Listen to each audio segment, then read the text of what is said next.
Olá pessoas, este é mais um vídeo meu aqui na internet e eu estou aqui para falar sobre uma notícia que me mandaram bastante, né, na semana passada. Na verdade me mandaram essa semana, mas é que vocês que estão assistindo o vídeo vão assistir na semana que vem, então, que é sobre o caso de uma crocodila lá na Costa Rica que colocou alguns ovos e quando foram olhar, dentro de um dos ovos tinha um crocodilinho.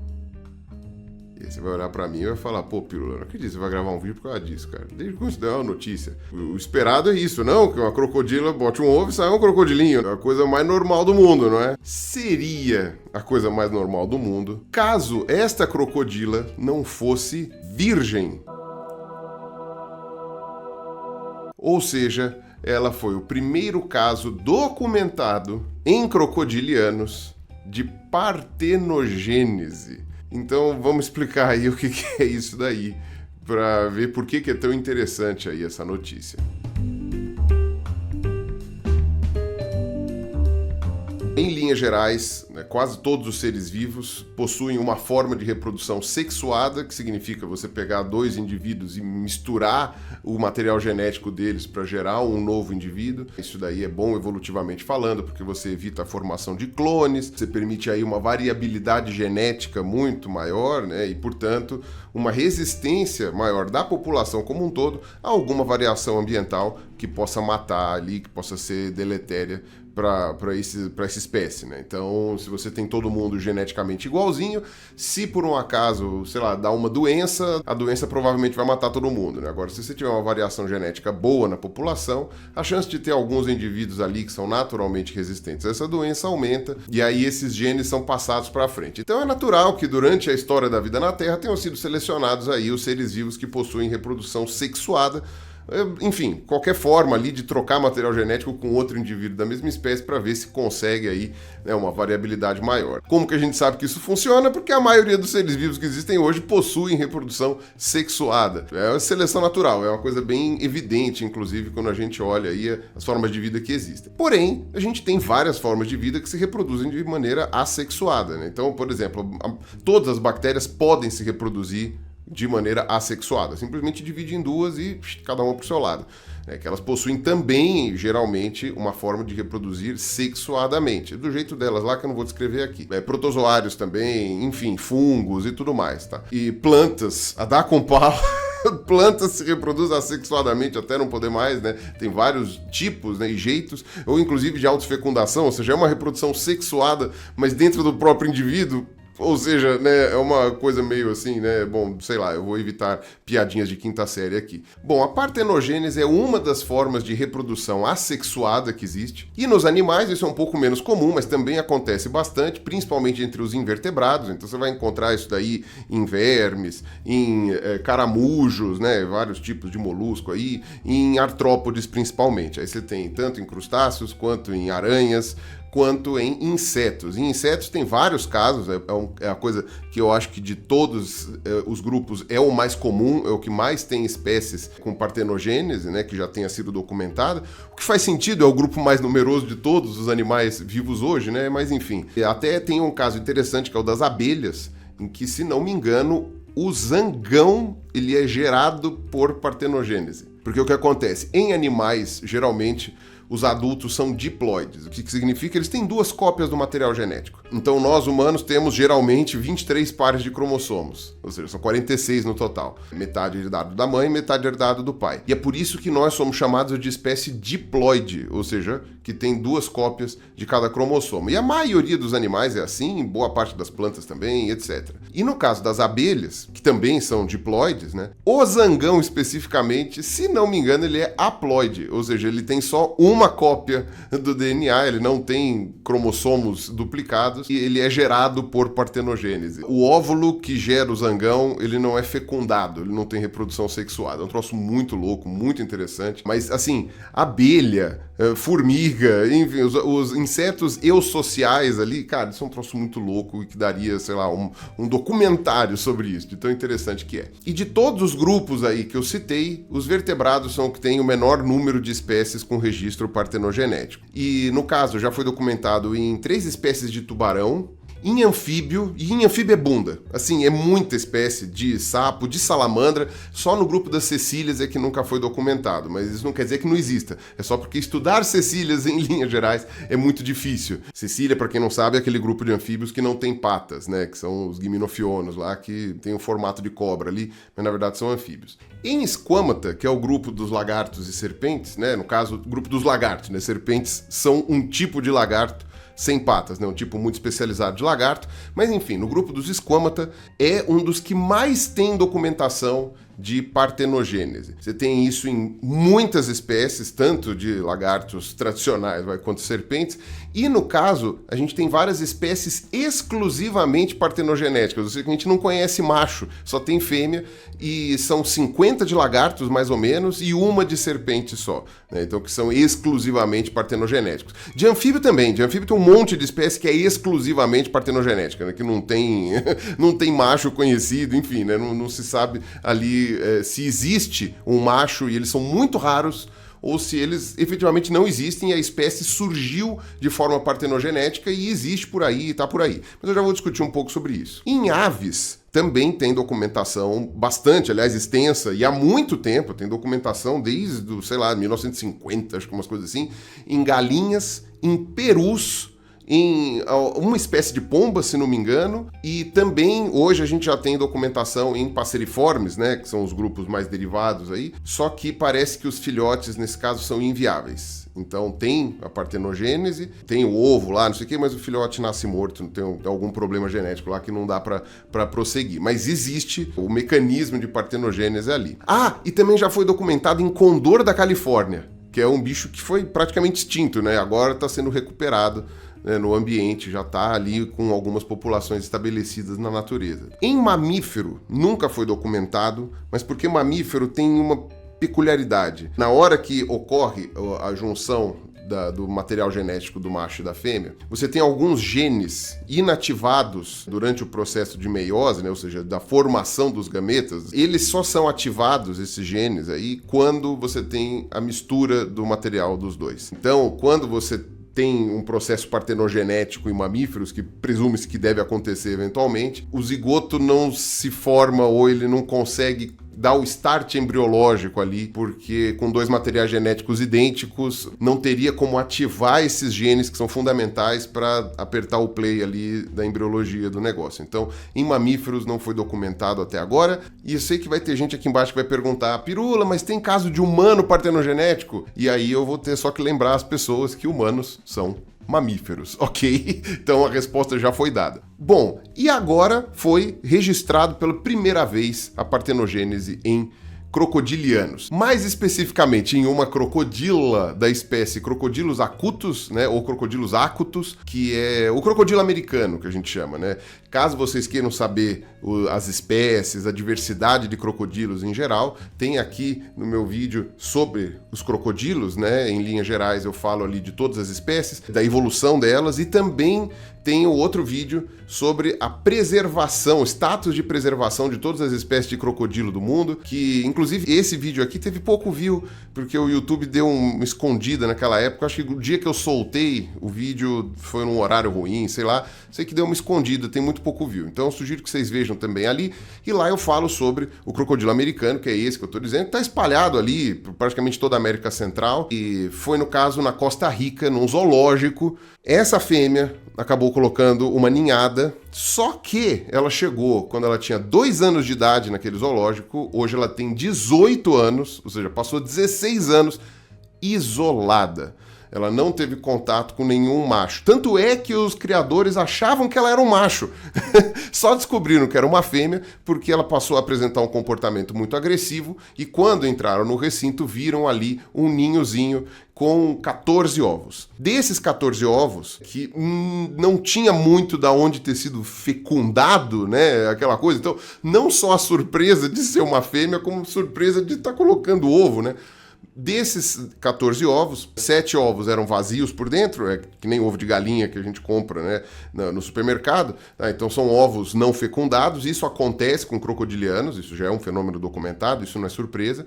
Mas os outros 7 tinham alguma coisa lá dentro. 6 desses ovos tinham, sei lá, meio que uma maçaroca de células ali, não formou nada muito bonito de se ver, tanto é que você não acha a foto. E um deles tinha um filhotinho de crocodilo bem formadinho, que também tinha alguma inviabilidade genética lá, tanto é que ele não nasceu, né? Incubaram, tal, não sei o que, mas ele já estava morto lá dentro. Mas era um filhotinho de crocodilo bem formadinho, ou seja, partenogênese ali nesse bicho. Foi uma história bem interessante. Só que havia a possibilidade, já que a crocodila chegou com 2 anos lá, de talvez ter algum esperma de macho nela, ela ter tido alguma relação sexual, o que é dificílimo, porque crocodilo, em linhas gerais, demora muito para maturar sexualmente. A fêmea só matura quando ela tem mais de 2 metros de comprimento, no caso do crocodilo acutus, né? E isso pode demorar, sei lá, 10 anos para acontecer. Mas vai que, né? Não tem tanta coisa bizarra na natureza. Só que fizeram uma avaliação genética, e o que se descobriu foi que esse filhotinho, que infelizmente não nasceu, era 99,9% idêntico à mãe. Então é um indivíduo partenogenético. A pesquisa que fez esse sequenciamento genético completo, inclusive, porque hoje esse é um procedimento que é muito mais barato e mais simples de ser feito do que era anos atrás. Então hoje você tem várias publicações com sequenciamento genético completo aí de espécies e tudo mais, o que é uma coisa bem impressionante. E tanto é que é raro a partenogênese em vertebrados, quando comparado com invertebrados, que o pesquisador que foi chamado para fazer essa pesquisa, né, o pesquisador-chefe, é um cara chamado Warren Booth, e ele é entomólogo, que para quem não sabe é um especialista em insetos. Ou seja, ele é um especialista em partenogênese, só que de insetos, que é uma coisa muito mais comum do que em invertebrados, né? Então chamaram ele para fazer esse estudo. Foi publicado esse ano, né? Tô colocando aqui na descrição o artigo, né, para vocês que quiserem ler o original. E como que aconteceu essa partenogênese aí no crocodilo? Durante a formação dos óvulos, ou seja, na etapa da meiose, em que você pega uma célula com material genético duplicado e separa para que tenha uma cópia só, acaba acontecendo o que eles chamam de corpos polares, que são pequenos sacos celulares ali que ficam em volta, que são um subproduto dessa meiose. Eles contêm alguns cromossomos, que são alguns dos dispensados ali nesse processo de divisão, só que eventualmente algum deles acaba entrando para dentro do óvulo e aí ele completa, digamos assim, a parte cromossomial que deveria vir com o espermatozoide do macho. Então acaba gerando ali uma célula com a quantidade necessária de cromossomos para gerar um indivíduo. E isso é o jeito mais comum, que já foi documentado, em répteis. Tá? Então isso inclui aí os lagartos, as serpentes, as aves, que são um grupo de répteis, caso vocês não saibam. Tá? Eu tenho vídeo explicando isso também. Então tá aqui. Na verdade tem um monte de vídeo explicando isso. Não dá nem para listar aqui quantos vídeos eu tenho explicando por que as aves são répteis. E em crocodiliano nunca tinha sido visto. E segundo esse artigo que os caras publicaram, foi exatamente o mesmo processo. E pois bem, e esse filhotinho, eu não achei em lugar nenhum a sexagem dele. Saber se ele era macho ou se ele era fêmea. E aí você que está me ouvindo vai falar, pô, Pirula, mas os caras não fizeram o sequenciamento completo do genoma dele, como é que não dá para saber se é macho ou fêmea? Por quê? Crocodilos não possuem cromossomos sexuais.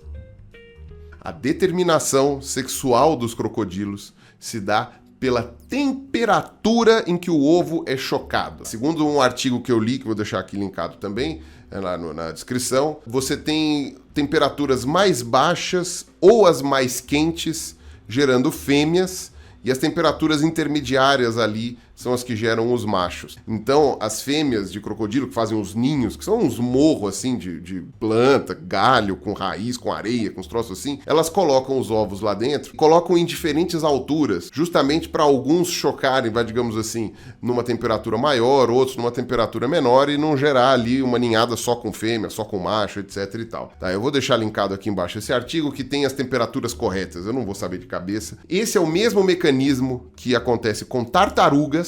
Então, como o filhotinho nasceu morto e não teve uma finalização ali, eu acho que eles preferiram nem sexar o bicho anatomicamente falando e geneticamente não ter como saber. Tanto é que o pesquisador-chefe aí, né, o Warren Booth aí, tinha comentado que provavelmente o próximo bicho que eles vão acabar achando partenogênese vai ser em tartaruga.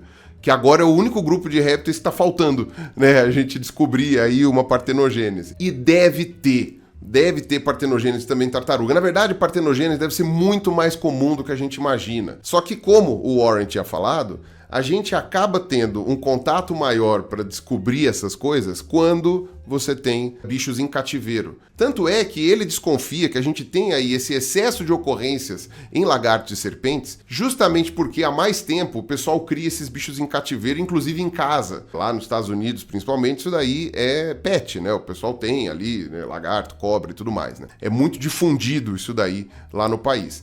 Quando você olha crocodilianos, é mais difícil alguém ter um crocodilo americano em casa, ainda que haja comércio de pets de crocodilianos, principalmente para os Estados Unidos, mas aí das espécies menorzinhas, né? Então tem bastante do jacaré-coroa aqui da Amazônia. Quando você olha, então, essa realidade, significa que a gente tem uma noção muito parcial da quantidade de partenogênese que acontece no mundo dos répteis aí, né? Mesmo das aves, você vê que as aves que a gente tem conhecimento são principalmente aves domésticas, né? Galinha e peru, imagina as outras aí, né? E aí vocês, por fim, vão se perguntar qual é o motivo de ter partenogênese, né? Eu falei no começo do vídeo que tem uma vantagem evolutiva incrível de você ter uma reprodução sexuada, porque isso gera mais variabilidade genética e tudo mais, melhora a sobrevivência, e eu tô dando um monte de exemplo aí de uns bichos reproduzindo sozinho. Bom, na verdade, se só a reprodução sexuada fosse útil, eficiente, etc., a gente não teria mais nenhum organismo hoje que faça reprodução assexuada. E ainda existe. Apesar de ser menos eficiente do ponto de vista de sobrevivência evolutiva, ela é ainda uma ótima alternativa à reprodução sexuada. Então, o que acontece, por exemplo, com essas espécies que a gente conhece, que só tem fêmeas, que a gente não encontrou nenhum macho até hoje. Muitas delas são espécies de ilhas. O lagarto chega, por exemplo, lá numa ilha, chega uma fêmea e não encontra nenhum outro indivíduo da espécie, porque chegou lá sozinha, e muitas vezes acaba se reproduzindo, então, por partenogênese, e aí essa população vai acumulando pequenas diferenças com o passar dos anos. As mudanças genéticas que elas têm são essas aleatórias que acontecem individualmente. Não são variabilidades geradas pelo cruzamento ali de machos e fêmeas. Então é uma forma, né, de sobrevivência ali, de reprodução da espécie, na ausência de outros indivíduos. E as fêmeas têm condições de fazer isso. Tanto é que é comum em ilhas que a gente tem exemplo até em dragão de Komodo. Vocês têm uma noção. Tá, mas óbvio que o dragão de Komodo não é exclusivamente partenogenético, tá? Tem macho, tem fêmea e tal, mas já foi observado partenogênese em dragão de Komodo já. Em outros lugares que não sejam ilhas, e aí dá para citar o exemplo desse monte de anfíbio aí que a gente conhece, é possível que a ausência de machos, por N fatores, que pode até ser essa questão de temperatura, sei lá, alguma coisa, sei lá, esquentou muito, nenhum macho nasce. Por causa, sei lá, de qualquer fator ali ambiental. Aí as fêmeas têm que se virar, né? É uma coisa. Quando só machos nascem, param de nascer fêmeas, geralmente é extinção da espécie. Quando nascem só as fêmeas, aí algumas, no caso, aí desenvolvem essa partenogênese e algumas espécies são exclusivas partenogenéticas. Mas as que não são exclusivas, muitas vezes fazem partenogênese esperando aí que surja um macho ou que apareça um macho. Enquanto não aparece, o ideal é você manter um número de indivíduos ali na população, né? Nem que seja tudo clonado. Óbvio que a fêmea não para para pensar, né? Nossa, vou partenogerar aqui uns filhotes.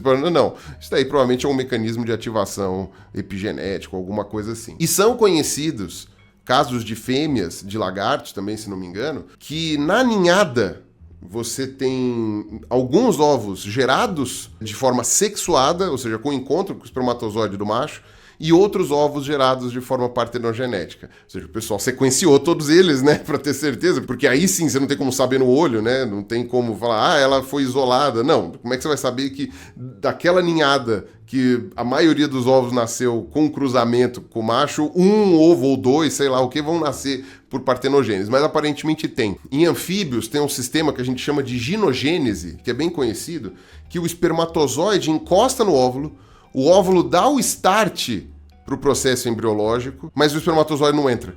Acontece alguma bizarrice ali, ele não entra. Então, você gera ali um novo indivíduo, só que o material genético do macho nem participa desse processo. Ele só serviu para apertar o play ali, ele não participou, ele não entrou no jogo. Ou seja, a reprodução assexuada pode acontecer junto com a reprodução sexuada de maneira aleatória. Então, óbvio, não precisa ter regras na natureza, certo?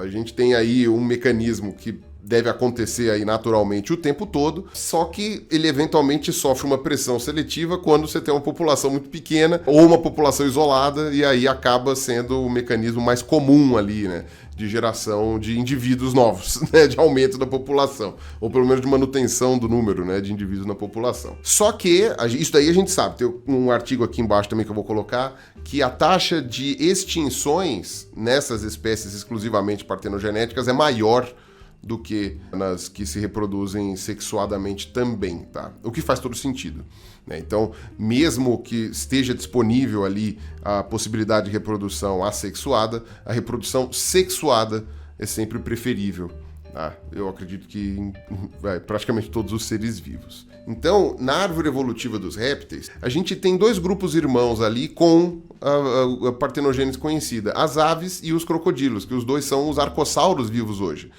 Também tenho sei lá quantos vídeos falando sobre a existência dos arcossauros e os crocodilos, grupo irmão das aves e tudo mais. Então, não vou explicar aqui nesse vídeo. O que acontece? Se você tem dois descendentes aí da mesma ancestral com uma característica, pode ser que essa característica estivesse presente desde esse ancestral. Ainda mais levando em conta que lagarto e cobra também têm essa característica e gerando de um jeito muito parecido, que é esse daí dos corpos polares e tudo mais. Então é muito provável que todos os outros tipos de dinossauro, além das aves, né, os dinossauros não avianos, talvez conseguissem fazer isso também. E os pterossauros também, né? Que não são dinossauros, mas estão ali, né, derivados do mesmo ancestral. Deve ser muito louco de pensar, né? Tudo bem, a gente nunca vai conseguir confirmar um troço desse, mas é muito interessante. É um caso aí a se estudar e que é muito legal, né? Que, enfim, tenha sido encontrado. Então, bora tentar achar em tartaruga agora, tá? Que só falta isso. Então é isso, tá certo? Tem alguns bichos aí que conseguem surgir de forma virginal, né? A gente tem aí a crocodila virgem, né? A Virgem Maria, né? Mas infelizmente o crocodilo Jesus aí no caso não nasceu, tá? Uma pena, né? Então, enfim, uma piadinha aí que eu vi num site de ciência gringo, tá? Vai falar, o Pirula não respeita a religião, gente. Tô fazendo uma piada, tá? Enfim, eu achei a notícia interessante, todo mundo me mandou exaustivamente isso daí, então achei que valia aí um vídeo explicando aí essas características, tá bom? Porque realmente é um caso muito legal. Não se esqueçam de conferir a promoção da semana na Doppel Store, no site da Doppel. Tô aqui com uma camiseta antiga. Essa camiseta é antiga, eles não fabricam mais, infelizmente. Mas é, ó, um condor. Olha que interessante, não é mesmo? Então tá aqui ele, né? É um condor? Acho que é. Acho que é sim. Acho que é um condor. Mas acho que esse aqui não é o da Califórnia, esse aqui é o dos Andes. Isso é em homenagem, né? É um bicho partenogenético que a gente conhece, né? Partenogênese. Mas, enfim, essa estampa aqui, infelizmente, eles não fazem mais, mas tem tantas outras estampas que vocês podem escolher que são muito legais aí, tá certo? Um abraço para todos vocês e falou!